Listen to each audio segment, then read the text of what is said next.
అద్భుతం కృషి చేశారు. 2 రాష్ట్రాల్లో కలిపి కూడా ఇప్పటి వరకు మొత్తం 39 సంవత్సరాలు అబ్బాయిలే ఫస్ట్ టైం చరిత్రలో ఈ అమ్మాయి ఫస్ట్ దట్స్ గ్రేట్. మీకు ఎలా ఉంది చెప్పండి. హ్యాపీగా ఉంది సార్. ఎప్పుడో చిన్న మీ సినిమా చూసి పెరిగిన వాళ్ళం సార్. ఫాదర్ మోటివేట్ చేయడం కోసం చెప్పేసి నువ్వు బాగా చదువు అన్న, మళ్ళీ మనకి ఏప్రిల్ మీద అటెంప్ట్స్ ఉన్నాయి కదా, దాంట్లో ఏదో ఒక ఎగ్జామ్ మంచి టాప్ మార్క్స్ తెచ్చుకుంటే నువ్వు కంపల్సరీగా మనందరికి ఇన్స్పిరేషన్ చిరంజీవి గారి దగ్గరికి వెళ్దాం, మనం బ్లెస్సింగ్స్ తీసుకుందాం మోటివేట్ చేయడం జరిగింది.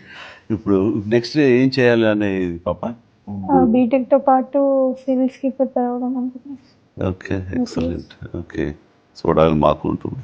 అండ్ తల్లిదండ్రులకి నువ్వు గర్వకారణం అవ్వాలి, మీ ఇన్స్టిట్యూట్కి నువ్వు గర్వకారణం అవ్వాలి. ఇదే లక్ష్యంతో మన ఖచ్చితంగా సాధిస్తామన్న దృఢ నమ్మకంతో నువ్వు కఠోర దీక్షగా ఇట్లాగే చేస్తే జరగదంటే ఏది లేదు. నేను అందుకు చిన్న ఎగ్జాంపుల్. నువ్వు చాలా మంచి పని చేస్తావు. ఆడబిడ్డ ఏం చదివిస్తావు అని కాకుండా మంచి ఎడ్యుకేషన్ ఇచ్చారు.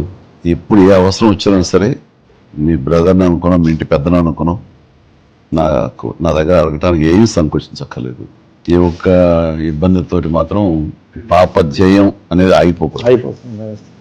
సొంతలో నీళ్ళ అబ్బాయి ఒక ఐఏఎస్ ఆఫీసర్ అయితే చూడాలని మాకు ఉంటుంది. రావాలి అండ్ తల్లిదండ్రులకి నువ్వు గర్వకారణం అవ్వాలి. ఇంకెవరిని కలవాలనుకుంటున్నావమ్మా? మీరే సార్ అంటే నాకు ఇది సంతృప్తి ఇచ్చిన సంఘటన అమ్మా. Very happy.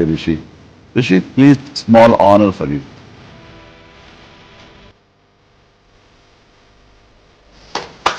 Right.